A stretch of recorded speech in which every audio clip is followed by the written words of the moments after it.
안녕하세요. 시험 보시느라고 고생 많으셨습니다. 본 시험에 가면은 그 난이도가 아주 낮은 게 한 4개 정도 있어요. 그러니까 쳐다만 보면은 정답이 보이는 게 한 4-5개 정도. 대신에 교재에 없거나 안 배웠거나 또 여러분이 공부를 하셨더라도 작정하고 정답을 찾을 수 없게 난이도를 아주 높인 문제도 4-5개가 있어요. 그래서 오늘 이제 출제를 할 때 그 정답만 쳐다만 보면 보이는 난이도가 아주 낮은 거, 그 4개를 빼버렸죠. 그래서 난이도를 중상으로 높였고요. 그 다음에 또 극단적으로 여러분이 배웠지만 풀 수 없는 문제를 없애버렸죠. 그래서 난이도를 아주 하이거나 아주 상을 없애버리고 중간 정도에서 약간 높거나 약간 낮은 수준으로 그렇게 이제 난이도를 조절했다, 그렇게 보시면 되고요. 아마 오늘 학원 평균은 한 40점 정도, 40점대에서 나오지 않을까, 그렇게 생각해요. 그래서 아마 40점 이상이면은 뭐 공법 때문에 남은 기간 또 준비를 잘 하신다면은 떠들 일 없다, 그렇게 보시면 될 것 같고요. 그 다음에 항상 시험을 보고 나면은 여러분 이제 시험 문제 난이도에 이제 뭐 오늘 만족스러운 점수가 안 나오니까 불만일지 모르겠어요. 근데 지금 우리가 그 동행목에서 1회에서 여러분 평균을 60점 이상으로 맞추어서 전부 축제를 벌이게 할 수는 없죠. 우리의 축제는 본 시험이라는 겁니다. 그래서 준비 과정이니까 오늘 다소 점수가 낮더라도 너무 실망을 안 했으면 좋겠고, 그 다음에 해설이 끝나고 나면은 나중에 이제 그 단어 암기 카드 이런 거 다 버리고요. 공법은 그렇게 해서 되는 시험이 아니야. 그래서 그 기본서 딱 펼쳐놓고 틀린 영역을 찾아봐요. 다시 찾아보면은 밑줄 긋고 별표되어 있고 다 설명했던 부분이 대부분일 거예요. 그래서 그 같은 영역에서 다시 틀리지 않도록 준비를 하라는 거죠. 무슨 말인지 알겠죠? 그래서 오늘 시험 치고 이렇게 뭐 좀 만족스럽지 못하더라도 같은 영역에서 틀린 문제가 다시 틀리지 않도록 잘 준비하는 그런 과정으로 이해를 해줬으면 좋겠다라고 하는 당부를 드리면서 오늘 해설 강의를 시작을 하겠습니다.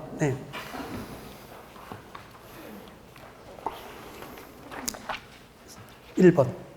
국토교육법상 기반시설에 관한 설명으로 틀린 것은, 기반시설 관련 영역은 출제가 자주 됩니다. 그러니까 5년 사이에 3번 단독 출제됐어요. 그러니까 출제가 자주 되는 거고요. 평소에 많이 준비를 했던 영역이에요. 1번. 기반시설 중에서 도시군 관리교육으로 결정된 시설은 뭐죠? 도시군 계획시설이다. 오케이. 그 다음에 기반시설 분류는 제가 암기를 좀 하려고 합니다.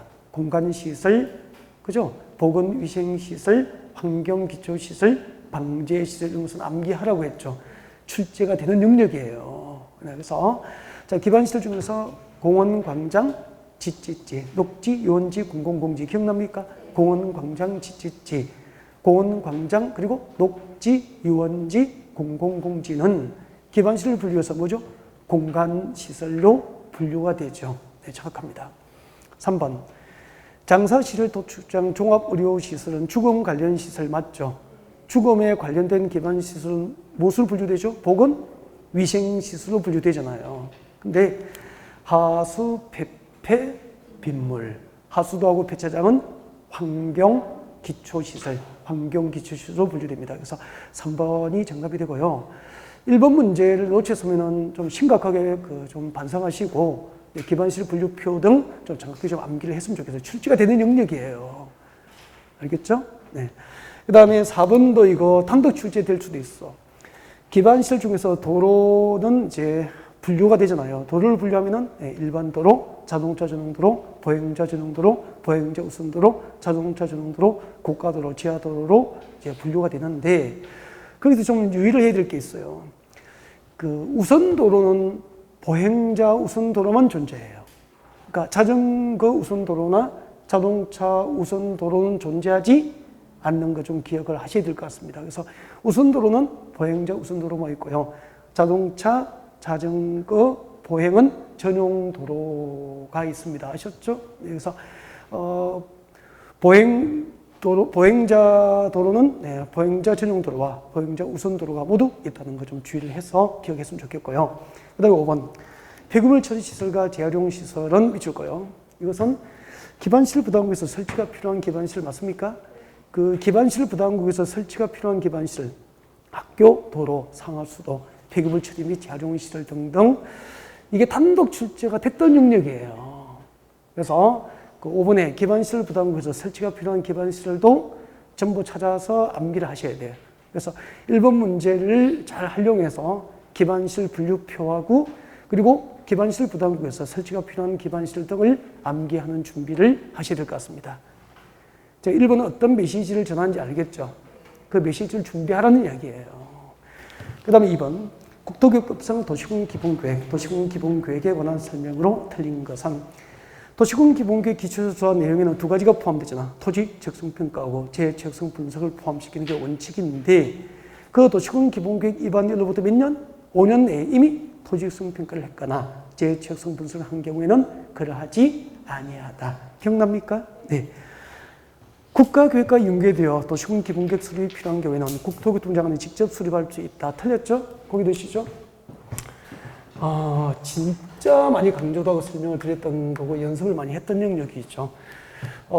도시군 기본계획은 도시군 계획에 해당하는 거 맞죠? 가장 기본적인 틀이죠. 도시군 계획에는 무엇이 있죠? 도시군 기본계획 그리고 도시군 관리계획이 있다 그렇게 했죠. 그래서 이런 거는 안 외워도 된다 그랬죠. 도시군 기본계획을 누가 수립합니까? 라고 물으면 늘 이렇게 이거라고 그랬죠. 우리나라에 있는 모든 도시는 관할구역 단위로 도시군 기본계획을 수립하잖아요. 모든 군지역은 관할구역 단위로 도시군 기본계획을 수립하기 때문에 도시는 누가 수립하죠? 관할시장. 군지역은 관할군수. 그래서 도시군 기본계획은 누가 수립합니까? 제일 큰 도시부터 특별시장, 광역시장, 세종특별자치시장, 제주특별자치도지사, 시장, 군수가 수립하죠. 그리고 나중에 기본서에 가보면은 도시군 기본계획 수립권자 예외가 있어 없어? 없어요. only라고 적어놨을 거예요. 맞죠? 오직 관할시장구수만 도시군 기본계획을 수립할 수 있다. 그러면은 국가계획과 관련돼 있다고 국토교통부 장관이 수립하는 경우가 있어 없어? 없죠. 기억납니까? 네. 그래서 이런 것은 정말 도시군 기본계획 수립권자 이런 것은 틀리면 안 되는 영역이 아닌가. 네. 이런 문제 못 맞추면은 그죠? 좀 준비를 다시 차분하게 좀 하셔야 됩니다. 네. 아깝잖아요. 3번이 정답이에요. 4번 수도권에 속하지 않고 광역시와 경계를 같이 하지 않고 인구 10만 명 이하인 시도군은 도시군 기본계획 수립할 수 있죠. 수립을 생략할 수 있죠. 그리고 시당 또는 군수와 수립한 도시군 기본계획만 누구? 관할도지사 승인을 받게 됩니다. 그래서 정답이 3번이 정답이 되죠. 3번. 국토교육법상 도시군 관리계획 위반에 관한 설명으로 틀린 것은 도시군 관리계획 위반입니다. 인접시군 관할구역 전부나 일부를 포함한 인접한 관할구역을 포함하는 도시군 관리계획은 관계된 시당구수가 협의하여 맞습니까? 협의하여 공동 위반하거나 협의하여 위반할 자를 정할 수 있죠. 공동 위반하거나 위반할 자를 정한다. 그렇게 되죠. 예를 들면 여러분 서울시 관할구역에서 도시군 관리계획은 누가 위반하죠? 서울시장이 위반함이 원칙인데 인접한 경기도 광명시 관할구역 전부 다 일부가 포함된 서울시 도시군 관리계획을 위반할 수 있다 없다? 있다. 이때는 위반권자를 어떻게 정하죠? 관계된 시당구수 서울시장과 경기도 광명시장이 뭐하죠? 협의. 관계된 시당구수와 협의해서 그 다음에 정확하게 해야 돼요. 협의하여 공동 위반, 협의하여 공동으로 위반하거나 협의하여 공동 위반할 수도 있고 협의하여 둘 중 하나를 위반자로 정할 수 있죠. 어느 하나를 하여야 한다는 표현은 맞습니까? 틀립니까? 틀리게 되죠. 협의하여 공동 위반하거나 위반할 자를 정한다. 그렇게 되어야 되죠. 그래서 1번이 정답이 됩니다. 공동으로 위반해야 한다라고 하는 표현은 틀리게 되죠. 공동 위반하거나 위반할 자를 정할 수 있다. 그렇게 되어 정확하죠? 1번이 정답이 되고요. 아마 연습이 많이 되어 있고요. 아니 기본서 펼쳐보면은 저와 같이 공부하신 분 이런 부분 전부 중요 없이 되어 있고 아마 강조가 되어 있을 거예요. 2번. 도지사가 직접 수립하는 사업계획 중 도시군 관리계획으로 결정해야 될 사항이 포함된 경우 누가 위반하죠? 도지사. 주민은 입지 규제 취소 구역 지정과 변경에 관한 도시군 관리계획 위반을 제한할 수 있다 없다? 있다. 주민 제한 대상은 암기하고 있죠? 기반시설 설치 정비 개량, 지구단위 계획구역 지정과 변경, 산업유통개발진흥지구 지정과 변경, 입지규제 취소구역 지정과 변경 다 암기라고 있는 거죠. 그 다음에 4번 위 입안 제안을 받은 자는 제안자와 협의해서 제안된 도시군 관리계획의 입안과 결정에 들어가는 비용 그 전부나 일부를 제안자에게 부담시킬 수 있다 없다? 있다. 그리고 제안된 것을 도시군 관리계획 입안에 반영할 것인지 여부를 결정하기 위해서 필요한 경우에는 중앙도시계획위원회와 지방도시계획위원회 자문을 거칠 수 있죠. 4번 관리지역에 관련된 설명입니다. 틀린 것은 계획관리지역에 지정된 개발진흥지구에 지정된 지구단위 계획구역에 대해서는 공동주택 중에서 아파트와 1주택이 허용되지 않는다가 아니고 허용된다. 잠깐만요. 네. 여러분, 이게 이제 관리지역에 관련된 문제인데, 범위가 진짜는 지구단위 계획에 관련된 문제라고요. 한번 보세요. 여러분, 여기 서울이고요. 서울이고 도시지역이다라고 가정을 합시다. 나가면은 도시지역 외의 지역이 됩니다. 도시지역 외의 지역이 되죠. 도시지역 외. 그럼 도시지역 밖에 지구단위 계획을 지정해서 신도시로 개발될 수 있는 대상이 두 개가 있죠. 대표적으로 뭐죠? 계획관리지역이죠. 도시지역 밖에 계획관리지역이에요. 그리고 또 하나는 뭐죠? 개발진흥지구가 지정되고 신도시 개발 요건을 갖추면은 도시지역 외의 지역에다가 계획관리지역과 개발진흥지구로서 신도시 개발 요건을 갖춘 지역에 대해서 무엇을 지정합니까? 지구단위 계획구역을 지정해서 신도시를 개발할 수 있게 되잖아요. 그때 이 도시지역 외의 지역 중에서 개발진흥지구, 도시지역 외의 지역에 개발진흥지구에 지구단위 계획구역이 지정된 지역은 아파트와 연립주택 건설을 허용해요, 안 해요? 아파트나 연립주택 건설을 허용하지 아니합니다. 단 도시지역 외의 지역에 개발진흥지구 지정된 지구단위 계획구에서는 아파트나 연립주택 건설이 허용되지 않지만 도시지역 외의 지역 중에서 계획관리지역은 아파트와 연립주택 건설을 허용하지 않는다. 그 법 규정에 적용을 받습니까? 제외입니까? 제외. 그래서 계획관리지역, 도시지역 외의 지역에서 계획관리지역에 지구단위 계획관리지역에 개발진흥지구가 지정되고 지구단위 계획이 지정된 경우에는 아파트와 연립주택 건설이 허용된다. 이것도 3, 4년 전에 기출된 영역이에요. 오늘 문제에서 출제되지 아니한 영역은 하나도 없습니다. 출제가 된 영역에서 출제에 가능한 예상 문제를 만들었다 보시면 돼요. 그래서 못 보셨다, 참 너무 느낌이 없다 그러면은 공부 양이 좀 부족하다라고 보시고요. 기본서를 다시 한 번 더 꼼꼼하게 챙겨드릴 거예요. 자, 그 다음에 그래서 계획관리지역에 지정된 개발진흥지구에 지정된 지구단위 계획구역에서는 공동주택 중에서 아파트와 연립주택 건설이 허용된다. 1번이 정답이 되는 거죠. 2번 관리지역이 세부적인 용도지구로 미세분된 지역은 보전관리지역에 관한 건축제한 규정 등이 적용되는 거 맞죠?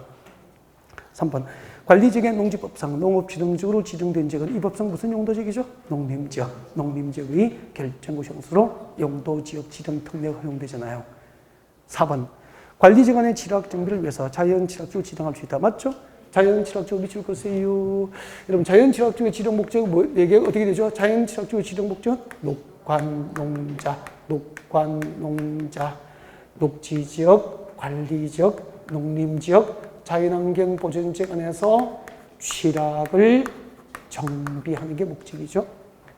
녹관농자 안에서 취락 정비의 목적이죠. 그래서 녹지지역, 관리지역, 농림지역, 자연환경 보전지역 안에서 취락 정비를 목적으로 자연 취락지구는 지정될 수 있는 거잖아요. 그래서 4번 정확하죠. 하나 물어볼게요. 개발제한구역 안에서 취락 정비를 목적으로 하면은 집단 취락지구. 녹관농장에서 취락 정비를 목적으로 하면은 자연 취락지구 이렇게 되죠. 다음 5번. 농업, 임업업 형성 등을 위해서 관리가 필요하나 주변의 용도지역과의 관계를 고려할 때 미칠 거요.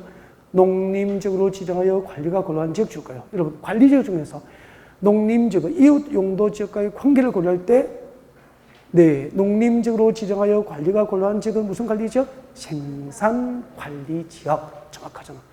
이웃 용도지역과의 관계를 고려할 때 자연환경 보전지로 지정하여 관리가 고도하면은 보전관리지역.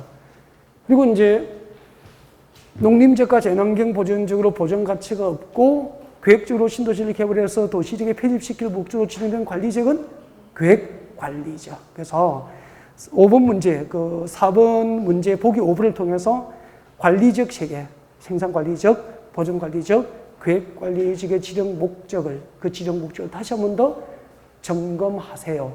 라고 하는 메시지예요, 이게. 4번의 정답은 1번이었습니다. 네, 다음 5번 문제 볼까요?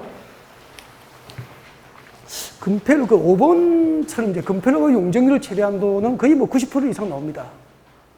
나오죠. 그래서 5번 문제는 틀리면 안 되는 거예요. 이 정도는. 맞죠? 네.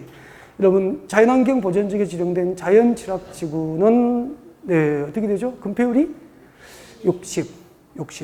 자개는 수공으로 기억납니까? 농공단지, 산업단지, 생산단, 그거죠. 자연녹지지역에 지정된 개발진지구는 30. 성장관리구역에 수립된 계획관리지역은 50. 그리고 상계법상 농공단지는 70. 공업지역에 지정된 국가산업단지 등은 80. 그래서 금표대 치대한도, 조례로 정할 수 있는 금표대 치대한도가 가장 낮은 것은 2번. 이런 것은 놓치면은 금방 그냥 안 비기면 5분만 하면은 본식을 맞출 수 있으니까 나중에 복습을 좀 하셨으면 좋겠습니다. 알겠죠? 네. 그리고 암기방법 지금 뭐 가르쳐 드리고 그렇게 하진 않을 거예요, 이제 그 정도는 이제 주변의 도움을 받든지 아니면 저에게 개인적으로 가서 물어보고 공식적으로 뭐 암기방법 가르치고 그렇지 하진 않아요, 이제. 이 정도만 하겠습니다. 정답은 2번이었습니다. 네, 6번. 각 용도지구에 관한 설명인데 틀린 것은 시도지사는 지역 여건상 필요하면 용도지구 외, 법령상 용도지구 외, 법정 용도지구 외 용도지구 지정을 도시군 관리로 결정할 수 있다, 없다? 있다. 전국의 시도지사들은 시도별로 지역 여건상 필요하면 법령상 용도지구 외 시도별로 용도지구 지정을 도시군 관리로 결정할 수 있죠? 네, 많이 연습했던 거죠. 그 다음에 전국의 지도지사는 연안관리법상 연안침식관리구로 지정된 지역에 대해서는 방제지구 지정이 임의 지정입니까? 의무화되어 있습니까? 의무화. 연안관리법상 연안침식관리구로 지정된 지역이거나 최근 10년 이내에 동일재해가 몇 회? 2회 이상. 최근 10년 이내에 동일재해가 2회 이상 발생한 지역에 대해서 방제지구 지정을 위한 도시군 관리구의 결정을 해야 한다. 그렇게 되죠. 방제지구 의무 지정이, 그래서 동그라미 2번 앞에다가 방제지구 의무 지정 복서. 방제지구 의무 지정 대상이 2개가 있어요. 복습을 꼭 하셔야 돼. 방제지구 의무 지정 복서. 그래서 이런 것은 낯설면 내가 빠뜨리고 있었구나, 중요한 영역인데 그렇게 이상한 영역이라고 생각하면 안 돼. 그럼 자기가 이상해지니까. 알겠죠? 내가 중요한 영역을 잠시 빠뜨렸구나라고 하고 기본수를 챙기면 똑같이 합격한다고. 맞죠? 다음 내려가요. 효율적이고 복합적인 토지용을 도모하기 위해서 특정 시세 입지 완화를 목적으로 하면은 뭐죠? 복합용도지구죠. 복합용도지구. 잠깐만요. 복합용도지구. 거기 나온 거. 복합개발진흥지구. 평소 수업할 때 복합용도지구하고 복합개발진흥지구는 당연히 우리가 구분해야 되죠. 공법은요, 항상 가장 기본적인 개념을 아는 것으로 시작이 되는 거죠. 그래야 이제 제도가 이해가 되는 거죠. 기본적인 그 법률상 개념에 대한 이해가 없으면은 그보다 그 개념보다 넓은 제도를 보기가 힘들어지는 거죠. 공법은요, 숫자나 외우고 암기카드에 단순한 암기사항만으로 정답 찾을 수 있는 문제는 그렇게 많지 않다니까, 기출문제 보면은. 그래서 토지, 부동산 관련 제도를 배우는 과목인데 자꾸 뭐 숫자나 외우고 그런 과목으로 생각하시면 안 된다고. 가장 기본적인 개념이에요. 그럼 지금 이제 여러분에게 복합용도지구가 무엇입니까? 복합개발지구가 무엇입니까? 라고 하면 그 개념이 떠올라야 돼요. 그래야 그 다음으로 연결된단 말이에요. 근데 복합용도지구가 무엇입니까? 복합개발지구가 무엇입니까? 물어도 할 말이 하나도 없어. 그럼 떨어지고 누구를 원망하겠냐고. 맞잖아요. 다시 한 번 더 개념을 차분히 정리하는 기회가 됐으면 좋겠습니다. 자, 복합용도지구는 제가 이렇게 설명했을 거예요. 2017년대 용도지구, 우리 국토교육부의 용도지구 너무 많았단 말이에요. 그래서 2017년도에 6개, 7개를 없애버려서 폐지를 했어요. 구조적으로 한 거죠, 용도지구를. 해서 이 없어진, 폐지된 6개의 역할을 하나가 할 수 있도록 만든 게 뭐죠? 복합용도지구, 복합. 두 개 이상, 없어진 두 개 이상의 용도지구의 역할을 하나가 할 수도 맞는 게 복합용도지구라고, 복합용도지구. 그러면은 6개, 7개의 용도지구가 했던 역할을 하나가 하니까 상당히 효율적이잖아. 그리고 하나의 용도지구가 한 개의 기능만 합니까? 두 개 이상의 용도지구의 역할을 합니까? 두 개 이상의 용도지구를 역할을 하니까 효율적이고 복합적인 토지용을 도모하기 위해서 그렇게 나가는 거예요. 효율적이고 복합적인 토지용을 도모하기 위해서 특정 시설의 입지 규제를 강화합니까? 완화해야 됩니까? 완화해 줄 목적으로 지정하면은 복합용도지구가 된다고. 그래서 그게 한번 봐요. 효율적이고 복합적인 토지용을 도모하기 위해서 특정 시설의 입지 완화를 목적으로 하면은 복합개발지능지구가 아니고 복합용도지구를 설명한 거잖아요. 그 다음에 잠깐만요. 개발지능지구는 5개가 있잖아. 한번 보세요. 여기 집중하세요. 주거개발지능지구 맞죠? 산업유통개발지능지구도 있죠. 관광휴양개발지능지구도 있죠. 그리고 특정개발지능지구도 있고 복합개발지능지구도 있잖아. 그때 복합개발지능지구가 뭐냐면은 여기 나열된 거 보세요. 주거기능, 산업기능, 유통기능, 관광휴양기능 중에서 몇 개? 2개 이상의 기능을 중심으로 주거, 산업, 유통, 관광, 휴양 기능 중에서 2개 이상의 기능이 동시에 가능하도록 개발하고 증대할 것을 목적으로 하면은 복합개발지능지구. 이해가 되죠? 여기에 나열된 도시기능 중에서 1개입니까? 2개 이상입니까? 2개 이상의 기능을 중심으로 개발 증대를 목적으로 하면은 복합개발지능지구. 그러니까 기본적인 개념에 대한 이해가 정확하면은 흔들림이 잘 오고요. 나중에 제도를 볼 수 있는데 제도를 못 보니까 자꾸 이제 쪽지에서 외우는 거야. 숫자만 외우고 막 이렇게 하고. 네. 정정서 안 나와요. 자, 그 다음에 4번. 고도지구에서의 건축조는 연습 많이 한 거 맞죠? 고도지구에서의 건축조는 도시군 계획 조례가 아니고 뭐죠? 도시군 관리 계획. 도시군 관리 계획. 많이 외웠던 거죠. 그 다음에 5번. 시도지사, 대도시장은 지역 여건상 필요하면 도시군 계획 조례, 조례 동그라미. 조례가 정하는 바에 따라서 경관지구를 추가적으로 세분하거나 중요시설 보호지구하고 특정 용도 제한지구를 조례로 세분할 수 있죠. 그래서 지역 여건상 필요해서 조례로 세분 지정할 수 있는 게 3개가 있어. 경관지구, 중요시설 보호지구, 특정 용도 제한지구. 경관지구, 경동그라미. 중요시설 보호지구, 중동그라미. 특정 용도 제한지구, 특동그라미에서 우리 어떻게 봤죠? 경중이는 특이하다. 경중이는 특이하다. 그렇게 썼죠. 경관지구, 중요시설 보호지구, 특정 용도 제한지구는 시도별로 지역 여건상 필요해서 조례로 세분할 수 있죠. 조례로 세분 지정될 수 있는 대상. 이것은 암기를 꼭 하셔야 돼요. 암기 대상이 암기. 앞에다가 암기 꼭 하십시오. 암기라고 적어놓고요. 그 다음에 7번. 국토교획법상 개발행 허가에 관련된 설명. 개발행 허가에 관련된 설명으로 틀린 것은 여러분 도시공계획사업에 의한 공적개발행위는 허가받습니까? 허가받지 않습니까? 허가받지 않는다. 도시공계획사업에 의한 사적인 개발을 허가받도록 하는 게 개발허가 제도잖아요. 그래서 도시공계획사업에 의한 공적개발은 허가받지 아니한다. 그렇게 되는 거죠. 이것도 한 봐요. 이것도 잠깐 여기서 출발하는 거라고 원래 한 봐요. 이것도 이제 본래는 여기서 출발한다고. 예를 들면은 개발행위 허가 제도가 무엇입니까? 라고 물었을 때 할 말이 있어야 된다고 그랬죠. 아니 공부를 6개월 공부했어. 1년 공부해서 2년차 공부하면서 개발허가 제도가 무엇입니까? 라고 물었는데 할 말이 없으면 개념에 대한 이해가 안 된 거라는 거지. 항상 개발허가 제도가 무엇입니까? 말하는 연습을 지금 하시라고 그러니까 책을 안 보고 개념을 말할 수 있다는 것은 정확하게 개념 이해를 하고 계신다는 뜻이거든. 그래서 개발허가 제도란 제가 이렇게 설명하잖아. 건축물의 건축 등 가장 대표적인 개발이 건축물의 건축이나 건축물의 건축을 목적으로 하는 형질 변경 등이 개발행위잖아요. 이렇게 건축물의 건축이나 토지 형질 변경 등 국토 개발할 때는 2가지 방법이 있다. 도시군 계획 사업이죠. 도시군 계획 사업에 의해서, 즉 도시계획과 군계획으로 결정된 사업에 의해서 건축이 이루어지고 형질 변경 등 개발이 이루어지면 사적 개발입니까? 공적 개발입니까? 공적 개발은 도시계획과 군계획으로 계획된 개발이기 때문에 난개발과 국토 파괴를 최소화합니다. 그래서 허가를 받아 안 받아? 안 받아요. 단 비도시군 계획 사업이죠. 비도시군 계획 사업이니까 도시군 계획 사업에 의하지, 도시군 계획 사업에 의하지 않은 사적인 개발이죠. 그러니까 서울시 도시 계획에 의하지 않고 누군가가 서울시 관할구에 땅 사서 건축구에 따라서 건축을 하거나 공장을 설치하거나 건축물의 건축이나 공장을 설치를 목적으로 형질 변경하면은 개발허가 대상이 된다 이 말입니다.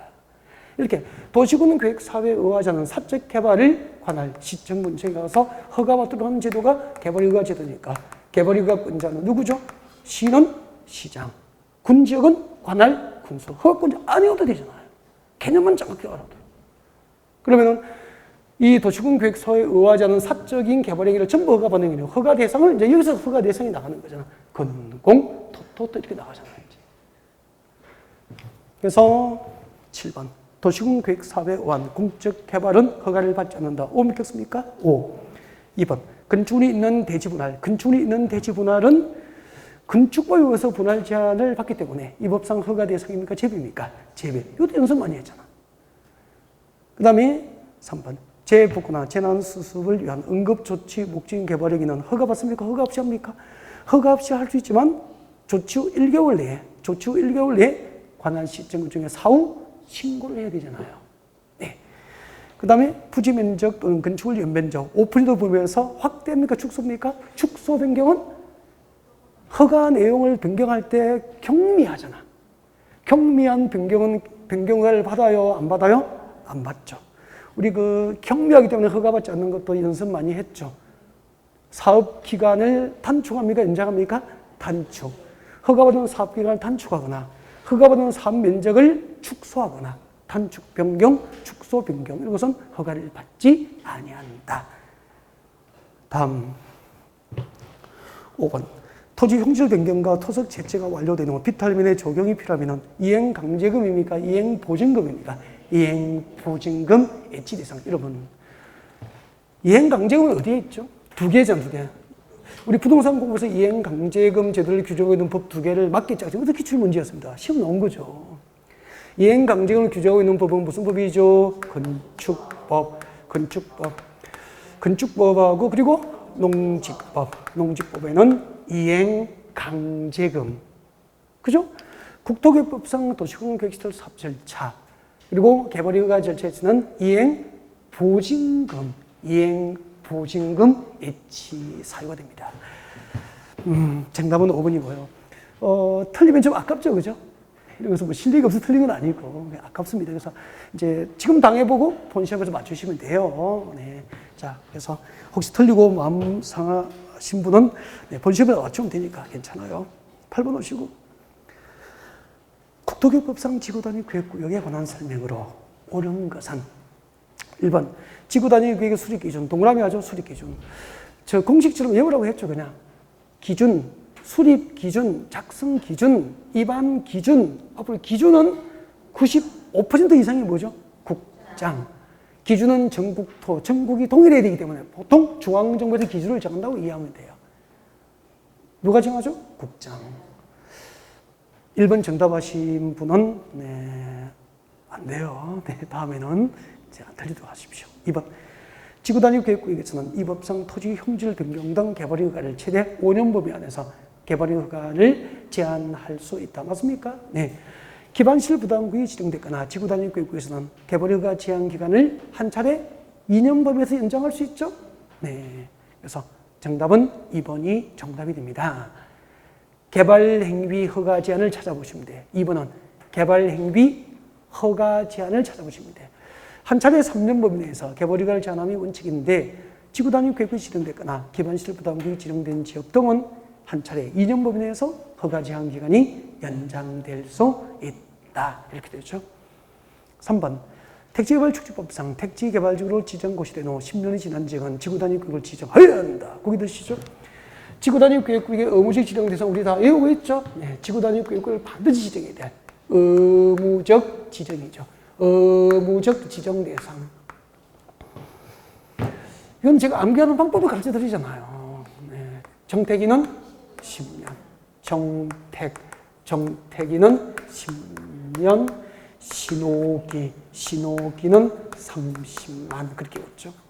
해놓고 정태기가 무엇인지 모르면 곤란하다 그랬잖아요. 좀 연습 좀 하시라고. 그죠? 정확하게 봐요. 정비구역과 택지개발지구에서 시행되는 사업이 끝난 후 10년이 지난 지. 그러니까 정비구역과 택지개발지구 지정 고시 후 10년이 아니고요. 정비구역과 택지개발지구에서 시행되는 사업이 끝난 후 10년이 지난 적은 의무적 지정 대상이잖아. 이런 것은 틀리시면 아니 되죠. 틀리시면 아니 됩니다. 실컷 외우고 답은 못 찾고 왜 나와서 울 수는 없는 거잖아. 그렇잖아요.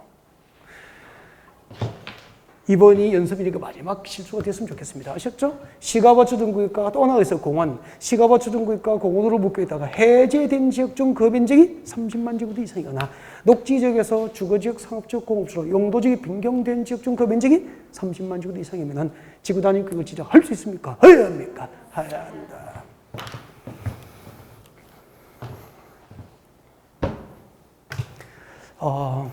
그래서 18번에 3번 다시 봐요. 택지개발처주법상 택지개발지구 지정 고시 후 10년이 지난 지역이 아니고 택지개발지구에서 시행되는 사업이 끝난 후 10년이 지난 지역이에요. 택지개발지구에서 시행되는 사업이 끝난 후 10년이 경과된 지역은 의무적으로 지구단위 구역을 지정해야 한다. 그런 얘기입니다. 그러니까 이런 거 봐요. 근성으로 외우면은 외워도 답은 틀리잖아. 정확하게 알 수 있는 기회가 됐으면 좋겠습니다. 시험 이렇게 나와요.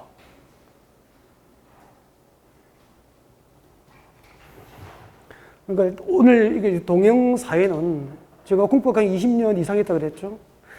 그 20년에 기출문제 다 들어있을 거 아니에요. 그 흐름도, 그 다음에 어느 영역이 출제됐고 언제 나올 거 대충 다 알아요.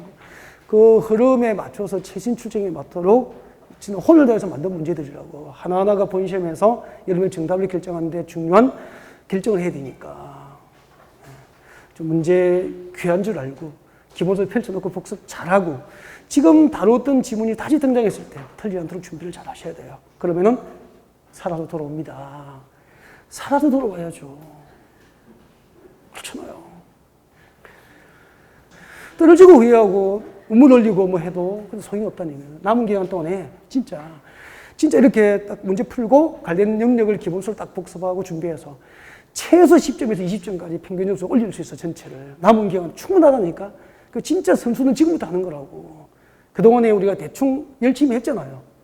대충 열심히 했으니까 지금부터 이제 철저하게 열심히 하면 평균 10점에서 20점은 점프한다니, 올라간다니까. 그러니까 나는 떨어질지도 모르겠다는 거, 부정적인 생각은 1%도 하지 말고요. 남은 기간 최선 다하면은 다 살아서 돌아올 수 있다고. 아자. 갑자기 막 가슴이 뭉클해지네. 여러분이 살아서 돌아올 거 생각하니까. 4번 보세요. 8번에 4번. 그랬으면 좋겠어. 개발제한구역에서 해제된 구역의 면적이 30만 제곱미터 이상이면 그 정보에 대해서 지구단위구역을 지정할 수 있습니까? 해야 합니까? 할 수 있다. 할 수 있다. 개발제한구역 해제는 면적 규모와 상관없이 임의적 지정 대상이잖아. 아까 의무적 지정 대상, 정택이는 10년, 신호기는 30만에 개발제한구역 해제구역은 없잖아요. 그래서 하여야 한다 가지고 할 수 있다. 교통처리계획과 경관계획은 지구단위계획의 의무적 포함 사항입니까? 임의적 포함입니까? 임의적 포함. 우리 지구단위계획을 결정할 때 의무적 포함 사항도 외웠잖아요. 그죠? 저 좀 볼까요? 지구단위계획을 결정할 때 반드시 포함시켜야 되는 거. 기반시설 배치 규모, 건축물의 용도 제한, 건폐율, 용적률, 건축물 높이, 재고 한도, 최저 한도. 거기에 교통처리계획과 경관계획은 포함되어 있지 않죠? 그래서 교통처리계획과 경관계획은 의무적 포함입니까? 임의적 포함입니까? 임의적 포함 사항이잖아. 다음 9번. 국토교육법상 도시군계획시설 부지의 매수 청구죠. 매수 청구. 도시군계획시설 결정구시가 몇 년? 10년 동안 사업이 시행되지 않고 지목이 대인 토지는 매수 청구 대상이 되는 거 맞죠? 그때 10년 미지평의 지목이 대인 토지는 매수 청구 대상인데 그 토지에는 건축물이나 기타 청구물도 매수 청구 대상에 제외입니까? 포함입니까? 포함. 그 1번이 정답이잖아. 설마 이걸까 싶었죠. 자, 1번이 정답이고 2번 여러분 매수 청구된 토지의 매수 가격과 매수 절차 미칠 거예요. 매수 청구된 토지의 매수 가격과 매수 절차에 관한 이 법의 규정이 없어. 무슨 법 준용하죠? 공취법. 도시군 계획시설 채권 발행 절차에 준용되는 법이 지방재정법이잖아. 맞죠? 도시공계획시설 채권 발행 절차에 준용되는 법은 지방재정법이고 매도 청구된 토지의 매수 가격과 매수 절차에 준용되는 법은 공치법이고 공치법이 뭐죠?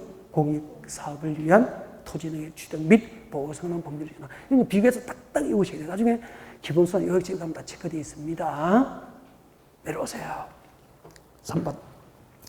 매수무자가 매수하기로 결정한 토지는 매수 결정을 알린 날로부터 몇 년 내에 매수하죠? 2년. 매도 청구하면은 6개월 내에 매수 여부를 결정해서 알리고 매수하기로 결정을 알리면 그날부터 몇 년 내에 매수합니까? 2년 내에 매수하잖아요. 2년 이내에 매수해야 한다. 4번. 매수 거부가 있는 경우에는 여러분 장기 미집행 도시공계획설부지 즉 10년 동안 공사업 미집행되고 지목이 대지어서 매수 청구했는데 6개월 내에 매수하지 않기로 결정을 알리면 뭐죠? 매수 거부. 매수 결정을 알리고 2년 내에 매수하지 않으면 뭐죠? 매수 지연.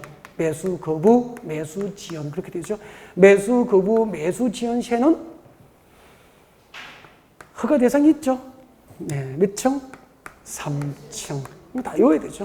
3층 이하 단독주택, 3층 이하 제1종 근생시설, 3층 이하 제2종 근생시설, 그리고 층수와 상관없이 공작물 설치, 공작물 설치는 허가될 수 있죠.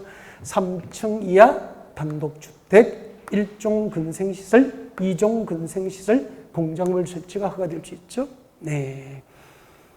외우고 있는 거 아니에요? 막 처음 본 것처럼 필기를 하면 제가 좀 당황스럽죠. 이때 2종 근린 생활시설 중에서 몇 개는 제외되죠? 단란주점, 노래연습장, 안마시술소, 다중생활시설은 2종 근린 생활시설이지만 허가 대상입니까? 제외입니까? 제외. 그렇게 되죠. 오케이. 다음 5번. 매수 의무자는 매수 청구를 받은 토지를 매수할 때는 도시공계획설 채권으로 대금 지급이 원칙입니까? 현금입니까? 현금을 지급합니다. 현금 또는 채권을 틀려요. 현금 지급이 원칙이에요. 단 매수 의무자가 지방자치단체고 토지 소유자가 원하거나 부재부동산 소유자의 토지거나 비운명 토지로서 매수대금 얼마 초과? 3천만 원 초과 금액은 도시공계획설 채권으로 발행할 수 있다. 이렇게 연결되는 거죠. 10번. 국토교육급상 성장관리계획구역의 지정 등에 관련된 설명인데, 여러분 성장관리계획구역은 원래 신설됐다고 그랬죠. 성장관리계획만 있다가 성장관리계획구역 제도가 신설됐기 때문에 이런 것도 출제 가능성이 높죠. 네.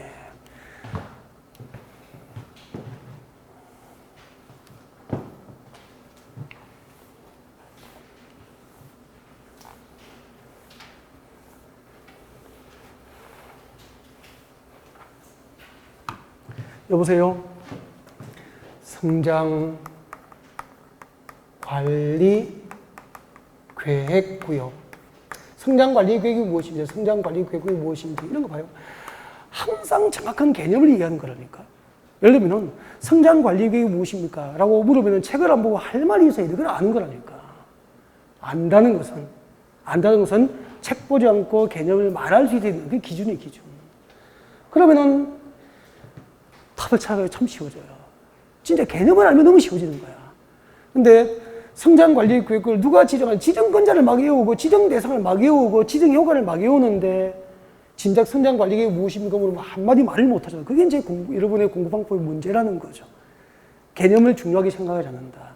정확한 개념 이해가 되면은 제도 이해로 나아갈 수 있는데 그게 안 된다는 거죠. 성장관리계획이 무엇이냐면은 제가 이렇게 설명드릴 거예요. 서울.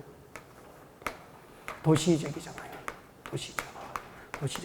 도시지역은 세분되면 어떻게 되죠?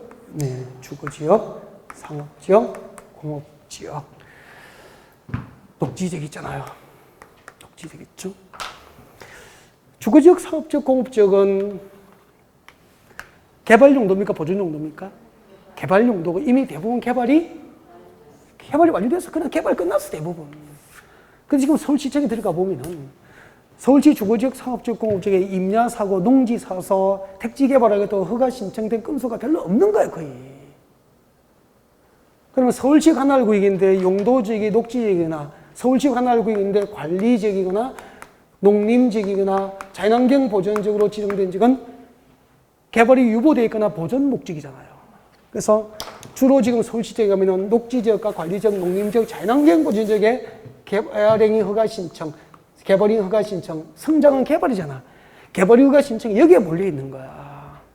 그럼 여기서 건축할 수 있도록 형질 변경 허가만 해주고, 도로도 안 만들어주고, 상하수시를 안 만들어주고, 주차장을 안 만들어주면 도시 이용이 안 되잖아. 그래서 이 지역, 도시지역, 녹지지역, 관리지역, 농림지역, 자연환경 보존지역의 성장, 개발을 관할 시청 중에서 그냥 둘 겁니까? 관리할 겁니까? 난개발 방지, 지역적 특성에 맞는 계획적 개발이 유도될 수 있도록 관리하려고 행정계획을 수립하고, 그 행정계획인 성장관리구역을 수립하기 위해서 지정된 구역을 성장관리계획구역이라고 하는 거야. 녹지적, 관리적, 농림적, 자연환경 보존지역의 성장을, 개발을 관할 시청 중에서 관리하려고 수립하는 계획이 성장관리계획이니까 성장관리계획 누가 수립합니까? 라고 하면은 특별시장, 광역시장, 특별시장 이렇게 나가는 거라고. 군수까지. 성장관리계획을 누가 지정합니까? 하면은 특별시장, 광역시장, 특별자치장, 특별자치도저 시장, 군수라고 이렇게 나가는 거라고. 개념을 알면은 지정권자, 수립권자를 안 외워도 다 되는데 그걸 쪽지져서 자꾸 외우는데 이해는 못하는 거예요. 이제 성장관리구역이 어디를 대상으로 지정되는지 알겠죠? 이 지역의 난개발 방지, 지역 특성에 맞는 계획적 개발을 유도하고 그 지역의 개발이 흠어지는 거 아니고 도로 등 기반 시설을 확보해 주기 위해서 성장관리계획구역이 지정되는 거예요. 그러면은 주거지역, 상업지역, 공업지역은 성장관리구역 수립 대상이 아니잖아요. 잘해보세요. 10번. 성장관리구역의 지정 등에 관련된 설명으로 틀리고서 알고 너무 쉬운 거야. 지정권자 누구였죠? 아까 녹지적, 비도시적의 성장과 관리를 관할 시청군청이 관리하려고 수립하잖아. 그래서 특별시장, 광역시장, 특별자치장, 특별자치장, 시장군수가 지정하지. 준주거지로서 개발 수요가 많아서 우질상 개발이 진행되는 지역은 성장관리구역을 지정할 수 있다. 옮겼습니까? X. 주거지역, 상업지역, 공업지역은 지정 대상이 아니잖아요. 성장관리구역의 지정은 녹지지역, 관리지역, 농림지역, 자연환경 보존지역. 그러니까 개념만 알아도 제발 착한 개념 이해로부터 제도 이해로 나가는 게 공법이에요. 내려오시죠. 2번이 답이에요. 성장관리구역을 지정하거나 변경할 때 성장관리구역의 지정 절차입니다. 지정 절차. 주민과 지방의회 의견을 듣고 의견 동그라미, 관경지구위원장과 사전에 협의하고 협의 동그라미, 그리고 도시계획위원회 심의를 거칩니다. 심의를 거치죠. 의견을 듣고 협의 심의를 거쳐서 지정합니다. 지정과 변경 절차. 협심. 내려오십시오. 도로공원 등 기반시설 배치 규모 있을까요? 도로공원 등 기반시설 배치 규모. 여기 아까 잠깐만요. 여기다가 개발이 허가해 줍니까? 필요한 기반시설 배치해 줍니까? 도로공원, 학교, 녹지, 주차장 등 기반시설 배치하고 규모를 성장관리계획으로 정해주는 거야. 그리고 이 블록별로 여기는 어떤 용도의 건축을 허용하고 여기는 어떤 용도의 건축을 제한할 건지 건축물의 용도 제한, 그리고 성장관리계획구역에서 성장관리계획에 따라서 건축을 하면은 벌 줍니까? 상 줍니까? 상 주잖아. 금풀과 용도를 완화해 주잖아. 그래서 도로, 공원 등 기반시설 배치 규모. 그 다음에 적으세요. 용도 제한, 건축물의 용도 제한. 용도 제한 적으세요. 용도 제한. 건축의 용도 제한. 그리고 건폐 용적률 등에 관한 사항을 성장관리계획 내용으로 하게 되죠. 나중에 성장관리계획의 내용을 복습하시면 돼. 내용 복습. 그리고 성장관리계획구역이 지정되면 몇 년마다? 5년마다 동그라미. 5번에 5년마다 네, 성장관리계획에 대한 타당성 여부를 재검토해서 정비하도록 합니다. 그래서 성장관리계획구역의 지정 여부에 대한 재검토는 몇 년마다? 5년마다. 그렇게 하시면 됩니다. 넘어가겠습니다. 11번. 국토교육법상 한국토지대공사가 시행하는 도시공계획 사업에 관한 설명입니다. 지금 시행자가 누구죠? 한국토지대공사가 시행하는 도시공계획시설 사업이에요. 그럼 여러분 한국토지대공사는 민간입니까? 행정입니까? 행정입니까? 비행정입니까? 비행정. 그러니까 여기서 한국토지대공사는 비행정적인 시행자를 말하게 되는 거예요. 1번. 사업의 효율적 추진을 위해서 필요하다고 인정되면 사업 시행 대상 지역을 둘 이상으로 줄 거죠. 분할 시행할 수 있죠. 도시공계획 사업은 효율적 추진을 위해서 필요하면 분할 시행 허용이 됩니다. 그 다음에 토지 수용할 때 무슨 법 준용해요? 공치법 준용하잖아. 근데 특례 허용하죠? 줄 거죠? 실시계획 인가가 고시되면은 줄 거예요. 두 번째 줄에 실시계획을 고시하면은 공치법상 줄 거죠? 공익사업에 대한 사업 인정비 그 고시 맞습니까? 도시공계획시설 사업줄제에서는 실시계획 인가고시를 공익사업에 대한 사업 인정고시 이성으로 본다. 그 다음에 3번. 도시공계획시설 사업 시행자의 처분에 대해서는 행정심판법에 따라서 행정심판을 제기할 수 있다. 이게 원칙이라. 단, 시행자가 비행정이야, 비행정. 시행자가 비행정청이면은, 그러면 시행자가 비행정청이면은 상급행정청이 있어, 없어? 없으니까 도시공계획시설 사업 시행자가 행정청이 아닌 시행자인 경우에는 행정심판법에 따라서 행정심판을 제기할 수 없고, 누구를 대상으로 합니까? 해당 시행자, 그 시행자를 지정한 자죠. 그 시행자를 지정한 자를 대상으로, 그 시행자를 지정한 자를 대상으로 행정심판을 제기해야 한다. 지금 여기는 시행자가 한국토지대공사니까 행정청입니까? 비행정청입니까? 비행정청이니까 행정심판법에 따라서 행정심판을 제기할 수 없어요. 없고 해당 시행자를 지정한 자, 그 시행자를 지정한 자를 대상으로 행정심판을 제기하는, 이게 또 문제집에 있었어요. 같이 풀었다고. 기출문제에도 있던 거예요. 있던 거야, 다. 수업 시간에도 이거 얼마나 강조들 했었다고.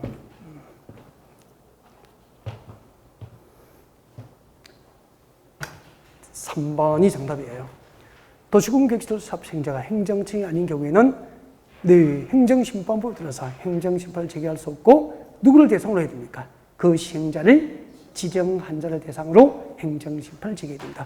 기본서 꼭 찾아보시고 이해가 잘 안 되면 오후에 저에게 와서 물어보고 그렇게 하셔야 돼요. 자, 그래서 정답이 3번이고요. 4번 시행자 지정에 관한 취소 처분 줄 거 봐요. 도시공계획시설 사업 시행자 지정 취소 처분은 청문 대상 맞습니까? 네. 국토교육법상 청문 대상 암기하는 방법 가르쳐드렸잖아. 국토교육법상 청문 대상, 이게 3년 전에 단독 출제됐었거든요. 그 전에 또 단독 출제됐었어요. 그래서 최근 10년 사이에 단독 출제만 2번. 그래서 국토교육법상 청문 대상 어떻게 외웠죠?